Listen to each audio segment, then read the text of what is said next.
Annie, everyone. Today we're going to talk about storytellers. And I'm going to talk about traditional storytellers and modern storytellers. Traditional storytellers gathered around a fire and they taught lessons and stories. They shared adventures and heroes and mythical creatures. And indigenous cultures also had what were considered mythical creatures, giant sea serpents in the Great Lakes, Sasquatch and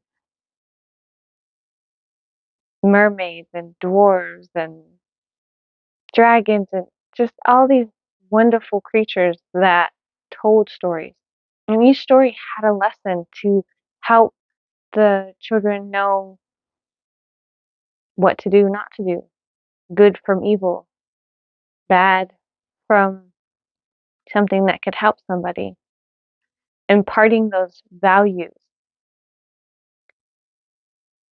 And it's so interesting when you think about storytelling and how, as storytellers, we try to bring people into our world.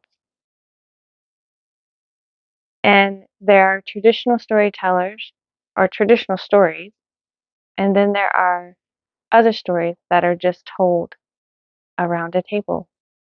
My kids gather, and one of their favorite things is listening to the stories from their aunts and uncles about my husband's childhood or about stories when me and my husband first met. They just love all the different stories about the adventures that we went on. So to them, that's a form of storytelling. My main point about sharing about storytellers is that we are all storytellers. We all have those stories that we share with our children, with our family about things that happened.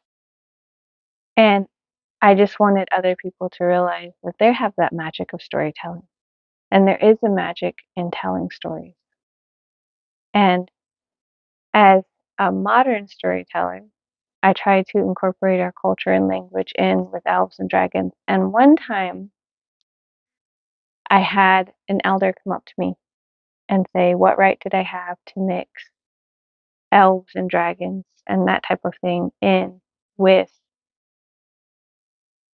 our language and culture? And then another elder was at the same meeting that I was at, and they told them to stop.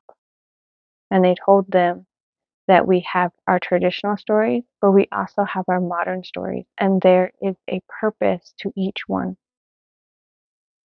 And when she said that there's a purpose to each one, it really made me think about, why am I writing the stories that I do?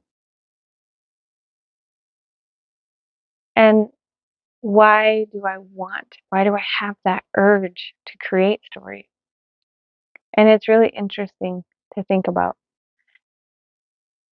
But the reason I told you this story or this video is because I wanted you to realize that those stories can help us realize that impossible feats are maybe not as impossible as we think they are.